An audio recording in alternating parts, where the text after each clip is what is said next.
Welcome to our சேனல்மா.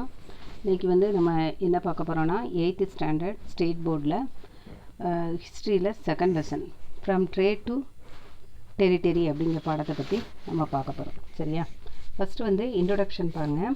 In the 15th century, Europe witnessed an era of geographical discoveries through land and sea routes. அதாவது நம்ம Europe நாடு இருக்கு இல்லையா, அது 15ஆம் நூற்றாண்டில் புவியியல் மற்றும் புவியியல் தொடர்பான நிறைய கண்டுபிடிப்புகள், அது கடல் வழியாகவும் நிலம் வழியாகவும் புதிய சகாப்தத்தை நிறைய உருவாக்கியிருக்காங்க. சரியா?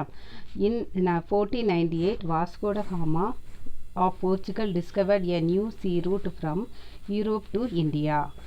1498 வாஸ்கோட காமா போர்ச்சுகல் நாட்டை சேர்ந்தவர். இவர் புதிதாக ஒரு கடல் வழியை யூரோப் காண்டினென்ட்லேருந்து இந்தியாவுக்கு கண்டுபிடிச்சாங்க. சரியா?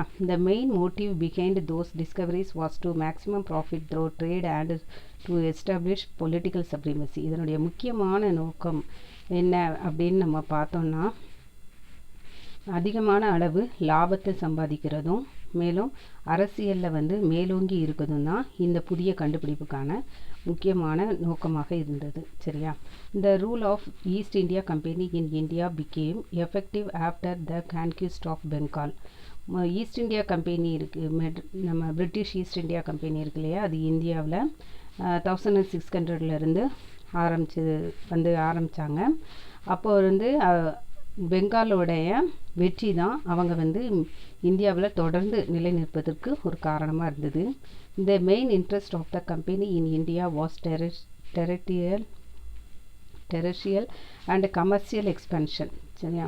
அதாவது வியாபாரம் பண்ணும் நோக்கத்தோட வியாபாரத்தை விரிவுபடுத்தவும், தன்னுடைய ஆட்சி பகுதிகள் அவங்க குடியேறிய பகுதி இருக்கும் இல்லையா, அந்த பகுதியை விரிவுபடுத்துவது தான் இவங்களுடைய முக்கிய நோக்கமாக இருந்துச்சு. சரியா? Establishment of political power by the English East India Company. English East India Company தங்களுடைய அரசியல் அதிகாரத்தை எப்படி நிரூபிச்சு அப்படிங்கிறது இந்த தலைப்பில் பார்க்க போகிறோம். பேட்டில் ஆஃப் பிளாசி 1757 நடந்துச்சு. Alivardi Khan the nawab of Bengal died in 1756 and his grandson Siraj ud-Daulah ascended the throne of Bengal. Alivardi Khan பெங்காலோட நவாப். சரியா? இந்த நவாப் யாருன்னா கிங்குன்னு நம்ம சொல்லுவோம் இல்லையா, அதை தான் பெங்காலில் நவாப்னு அழைச்சாங்க. அலிவர்தி கான் பெங்காலோட நவாப்பாக இருந்தாங்க. இவர் 1756 இறந்தோடனே அவருடைய பேரன் சிராஜ் உத்தோல்லா இருக்காங்க இல்லையா, அவங்கள பெங்காலோடைய அரியணையில் அமர்த்தினாங்க. The British taking advantage of the new Nawab's weakness and unpopularity seized power. பிரிட்டிஷ்காரங்க என்ன செஞ்சாங்கன்னா, இதை ஒரு அட்வான்டேஜாக எடுத்துக்கிட்டு அதாவது நம்ம சிராஜ் உத்தோல்லாவுடைய பலவீனம் மற்றும் அவருடைய புகழற்ற தன்மை, புகழ் ரொம்ப பெறலை. சரியா? அந்த அளவுக்குள்ள ஒரு ராஜாவாக ஒரு நவாப்பாக இருந்துகிட்ருக்காரு. அதனால் அவர்கிட்ட இருந்து நம்ம என்ன செஞ்சிடலாம், அவருடைய அதிகாரத்தை நம்ம வாங்கிடலாம் அப்படின்னு நினச்சாங்க. So Siraj ud-Daulah decided to teach them a lesson by attacking over the political settlement of Calcutta. இதை தெரிஞ்சுக்கிட்ட சிராஜ் உத்தோல்லா என்ன செஞ்சாங்க, ஒரு முடிவுக்கு வராங்க, அவங்களுக்கு ஒரு பாடம் கற்பிக்கணும் அப்படின்னு சொல்லிட்டு. அதனால் ஒரு பிரிட்டிஷ்காரங்களோட பொலிட்டிக்கல் செட்டில்மெண்ட் கல்கத்தா இருக்கு இல்லையா, அதை இவங்க என்ன செஞ்சாங்க, அட்டாக் பண்ணுறாங்க. அட்டாக் பண்ணும்போது இந்த நவாப் captured the factory at Kasim Bazar. நவாப் என்ன செஞ்சாங்க, காசிம் பசார் அப்படிங்கிற இடத்துல இருக்கக்கூடிய ஃபேக்ட்ரியை கைப்பற்றிருந்தாங்க. On 20th June 1756 Fort William surrendered but Robert Clive recovered Calcutta. 20th June 1756 Fort William கோட்டையை இவர் கைப்பற்றிட்டாரு. சிராஜ் உத்தோல்லா கைப்பற்றினாங்க.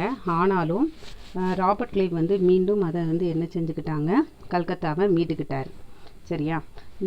இதுக்கு மேலே உள்ள பேராகிராஃப் பாருங்கள். இந்த பிளாக் ஹோல் ட்ராஜடி அப்படின்னா என்னென்னா, இருட்டறை துயர சம்பவம் அப்படின்னு அர்த்தம். சரியா? 1756 இது நடந்தது. There was a small dungeon room in the Fort William in Calcutta. ஒரு சிறிய ரூம்பு, இப்போ அறை. சரியா? அது எங்கே இருக்குன்னா, கல்கத்தாவில் ஃபோர்ட் வில்லியம் கோட்டையில் இருக்குது. அதில் were troops of the nawab of Bengal Siraj ud-Daulah held 146 British prisoners of war for one night. 146 British prisoner of war போரில் கைது பண்ணியிருப்பாங்க இல்லையா, அந்த கைதிகளில் 141 பேரை சிராஜுத்தல்லா என்ன செஞ்சாங்க, பெங்காலில் வச்சு அந்த ஃபோர்ட் வில்லியம் கோட்டையில் இருக்க ஒரு சிறிய ரூமில் வச்சு பூட்டிட்டாங்க. ஒரு நாள் முழுவதும் நைட்டு ஃபுல்லாக பூட்டிட்டு காலையில் மறுநாள் திறக்கிறாங்க. Next day morning when the door was opened, 123 of the prisoners found dead because of suffocation. Next வந்து காலையில் திறந்து பார்க்கும்போது 123 பேர் கைதிகள் வந்து இறந்து கிடக்குறாங்க. காரணம் என்னென்னா சஃபோகேஷன், மூச்சு திணறல்னால அவங்க இறந்துட்டாங்க. இதை தான் நம்ம என்ன சொல்லுவோம், பிளாக் ஹோல் ட்ராஜடி அப்படின்னு சொல்லணும். சரியா, இதை தான் மனசில் வச்சுட்டு தான் ராபர்ட் கிளைவ் என்ன செஞ்சுட்டாங்க, திருப்பி சிராஜுத்தல்லா கூட சண்டை போட்டு அந்த பகுதியை கைப்பற்றிக்கிட்டாங்க. கைப்பற்றின பிறகு இவங்களுக்கு ஒரு ஒப்பந்தம் இவங்க 2 பேருக்கு இடையே நடைபெறுது. on 19th February 1757 treaty of Alinagar was signed. Treaty of Alinagar அப்படிங்கக்கூடிய ஒப்பந்தம் கையெழுத்திடப்படுது. வேர் பை சிராஜுத்தல்லா கன்சிடர்ட். அந்த இதில் வந்து சிராஜுத்தல்லா என்ன செய்தாங்கன்னா, நீங்கள் என்ன சொன்னாலும் நான் அதுபடி கேட்குறேன் அப்படின்னு சொல்லிட்டு அந்த ஒப்பந்தத்தில் கையெழுத்திட்டாங்க. சரியா, considered practically all his claim. அவங்க என்னென்ன சொன்னாங்களோ அதுக்கெல்லாம் கையெழுத்து விட்டுதேன் அப்படின்னு ஏற்றுக்கிட்டாங்க. British then captured Chandernagore the French settlement on March 1757. பிரிட்டிஷ்காரங்க என்ன செஞ்சாங்க, நெக்ஸ்ட்டு சந்திரநாகூருங்க பகுதியை வந்து கைப்பற்றினாங்க. அது வந்து ஃப்ரெஞ்சுக்காரங்களுடைய குடியிருப்பு பகுதியாக இருந்துச்சு. அது 1757 அதை கைப்பற்றிட்டாங்க. The battle of Plassey took place between the British East India Company and the nawab of Bengal and his French allies. இப்போ பார்த்திங்கன்னா பிளாசிங்கிற இடத்துல இந்த போர் நடைபெறுது. இடத்துல வச்சு இந்த போரில் வந்து பிரிட்டிஷ் ஈஸ்ட் இந்தியா கம்பெனி ஒரு பக்கமும், நவாப் ஆஃப் பெங்காலும் அவர் கூட ஃப்ரெஞ்சு பகுதி இருக்கு இல்லையா, ஃப்ரெஞ்சு பகுதியான சந்திரநாகூரை கைப்பற்றினால ஃப்ரெஞ்சுக்காரங்களுக்கும் பிரிட்டிஷ்காரங்க மேலே கோபம். அதனால் அவங்க 2 பேரும் சேர்ந்து ஒரு கூட்டணியை உருவாக்குனாங்க. அலைஸ்னால் ஒரு கூட்டணியை உருவாக்கிட்டாங்க. சரியா, it was fought on 23 June 1757. இந்த சண்டையானது 1757 ஜூன் 23 நடைபெறுது. இந்த English East India Company's forces under Robert Clive defeated the forces of Siraj-ud-Daulah. இந்த இங்கிலீஷ் ஈஸ்ட் இந்தியா கம்பெனி இருக்காங்க இல்லையா, அவங்க வந்து ராபர்ட் கிளைவ் தலைமையில் சண்டைக்கு வராங்க. வந்து சிராஜுத்தல்லாவை தோற்கடிச்சிட்டாங்க. அதாவது சிராஜுத்தல்லா தோற்று போயிட்டார் இந்த போரில். சரியா, after the collapse of Bengal, இப்போ பெங்காலோட நிலைமை மாறி போச்சு. The company gained huge amount of wealth from the treasury of Bengal. பெங்காலிருந்து இருக்கக்கூடிய அந்த கருவூலம் இருக்கு இல்லையா, கருவூலத்தில் அந்த ட்ரெஷரியில் இருக்கக்கூடிய நிறைய பணம், செல்வம் எல்லாத்தையுமே இவங்க என்ன செஞ்சிட்டாங்க,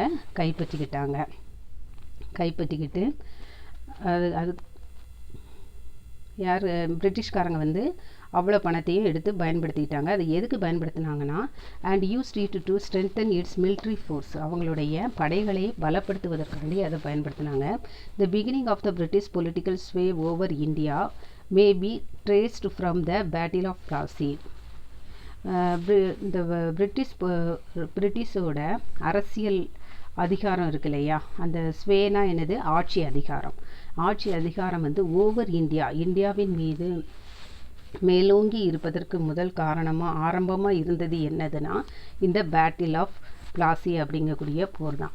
it was the most டிசிசிவ் battle. இது ஒரு தீர்க்கமான ஒரு வெற்றியை தரக்கூடிய ஒரு போர், வெற்றியை தந்துச்சு. சரியா, that marked the initiation of British rule in India for the next 2 centuries. இது வந்து அடுத்த 2 நூற்றாண்டுகள் இந்தியாவில் வந்து பிரிட்டிஷ்காரங்க ஆதிக்கம் மேலோங்கி இருப்பதற்கு ஒரு முக்கிய காரணமாக இருந்துச்சு. நெக்ஸ்ட் வந்து பேட்டில் ஆஃப் பக்சார் 1764 நடைபெற்றது. சரியா, இந்த போர் வந்து எங்கே நடைபெறுதுன்னா பீகாரில் நடைபெற்றது. சரியாமா, after the battle of Plassey போர் எங்கன்னா பெங்காலில் நடைபெற்றது. இன் 1757 இந்த போர் முடிஞ்ச உடனே இந்த company was granted undisturbed right to have free trade இன் பெங்கால். சரியா, அதாவது பெங்கால், பீகார் அண்ட் ஒரிசா. பிரிட்டிஷ்காரங்க இருக்காங்க இல்லையா, அவங்களுக்கு வந்து இந்த பிளாசி போரினுக்கு அப்புறம் வந்து டிஸ்டர்பே இல்லாமல், அதாவது தொந்தரவு இல்லாமல் வியாபாரம் பண்ணுவதற்கு ஒரு சுதந்திரமான வர்த்தகம் பண்ண பெங்கால், பீகார் அண்ட் ஒரிசா பகுதிகள் வந்து அவங்களுக்கு கொடுத்துருக்காங்க. சரியா? அந்த பகுதியில் it receive the place of 24 Parganas in Bengal. இது மூலமாக, இந்த பிளாசி போர் மூலமாக இவங்களுக்கு 24 பர்கானாக்கள் அப்படிங்கிற பகுதிகள் வந்து கொடுக்கப்பட்டிருக்கு. மிர்ஜாஃபர் இந்த nawab of Bengal however fell into arrears, அதாவது மிர்ஜாஃபர் இருக்காங்க இல்லையா, நவாப்பு, பெங்காலோடைய நவாப்பு, அவர் வந்து என்ன செஞ்சிட்டார்னா, அந்த ரூபாவை வந்து பணத்தை வந்து அவர் வந்து என்ன செய்யலை, சரியான வழியில் அவர் கட்டலை. சரியா? அப்படி கெட்டலைன்னொன்னே அண்ட் வாஸ் ஃபோர்ஸ்டு டு அப்டிகேட்னா என்னென்னா விலக்குதல், அந்த பதவியிலிருந்து அவரை விலக்கிட்டார் பிரிட்டிஷ்காரங்க. சரியா? In favour of his son in law Mir Kasim. அதுக்கப்புறம் இவங்களுக்கு அப்புறம் இந்த அவருடைய மருமகன் இருக்காங்க இல்லையா, அவங்க வந்து பிரிட்டிஷ்காரங்களுக்கு ஆதரவாக எதனாலும் செய்வாங்க. அதனால் அவங்களுக்கு அந்த ஆட்சி பொறுப்பாக கொடுத்துட்டாங்க. இப்போ மிர்காசிம் சீடட். இப்போ மிர்காசிம் வந்த உடனே அவர் ஏதாவது ஒரு வெகுமதி கொடுக்கணும் இல்லையா பிரிட்டிஷ்காரங்களுக்கு. அதனால் அவங்க சீடட் புர்த்வான், மிட்னாபூர் அண்ட் சிட்டாகாங் அப்படிங்கக்கூடிய பகுதிகளை வந்து பிரிட்டிஷ்காரங்களுக்கு கொடுத்தாங்க. He shifted his capital from Murshidabad to Monghyr. இவர் வந்து தங்களுடைய கேபிட்டலை வந்து முர்ஷிதாபாத்லேருந்து மாங்கீருக்கு மாற்றிட்டார்.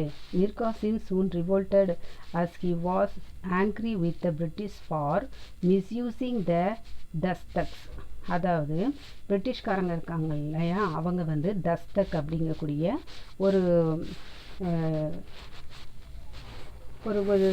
அதாவது அதை என்ன சொல்லுவோம், ஒரு வரி அது மாதிரி ஒரு சுதந்திரமாக வியாபாரம் பண்ணுறது, ஃப்ரீ டியூட்டி பாசஸ், அந்த மாதிரி சுங்க வரியில் கொடுக்குறது. அந்த வியாபாரத்துக்காண்டி கொடுக்கப்பட்ட அந்த வாய்ப்பை வந்து இவங்க வந்து தவறான வழியில் பயன்படுத்தினாங்க இந்த பிரிட்டிஷ்காரங்க. இதனால் மிர்காசிம் வந்து ரிவோல்டட், கலகத்தில் ஈடுபடுதார். சரியா? However having been defeated by the British. எப்படி இருந்தாலும் இவர் வந்து என்ன செய்யப்பட்டார், தோல்வி அடைஞ்சிட்டார். பிரிட்டிஷ் கூட சண்டை போடும்போது மிர்காசிம் தோற்று போயிருந்தார்.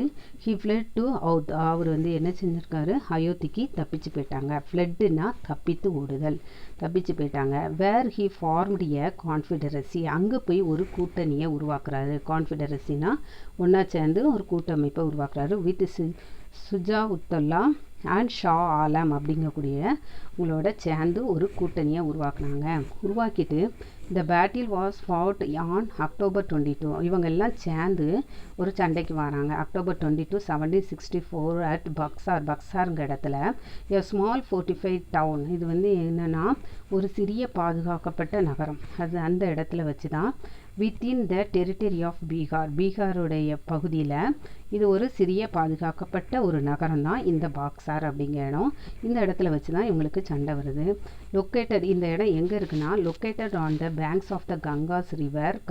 கங்கை ஆற்றினுடைய கரையில் அபவுட் 130 கிலோமீட்டர்ஸ் வெஸ்ட் ஆஃப் பாட்னாவிலேருந்து 130 கிலோமீட்டர் மேற்கே கங்கை ஆற்றின் கரையில் இந்த இடமானது இருக்குது, பக்சார் அப்படிங்கக்கூடிய இடம்.